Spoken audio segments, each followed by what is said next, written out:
Hii ni Kurasa Mwanzo Mwisho. Kuna habari nyingine kuhusiana na vichwa vinauma kwa upande wa Yanga, na Yanga bwana wakiwa wameifuata Silver Strikers pale Malawi. Kuna habari nyingine kuhusiana na Majogoro afichua siri kuwatosa vigogo.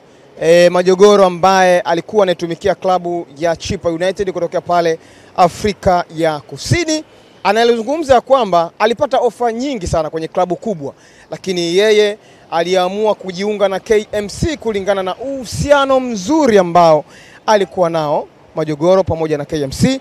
Na tunafahamu ya kwamba misimu kadhaa hapo nyuma Baraka Gamba Majogoro amewahi kuitumikia klabu ya KMC na akifanya makubwa kweli kiasi kwamba mpaka alikuwa anapata call up katika timu ya taifa ya Tanzania.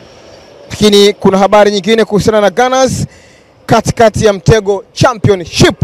Ligi kuu ya Championship inaendelea leo kwa mechi moja ya kuhitimisha raundi ya kwanza, ambapo timu ya Gunners kutoka mjini Dodoma itakuwa mtegoni ikipambana na Ken Gold, wazee wa Makarasha.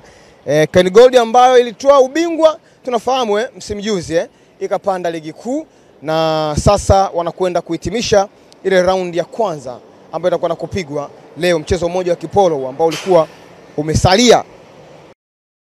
Habari zote kubwa za kimichezo kwenye meza moja. Hii ni Kurasa Mwanzo Mwisho.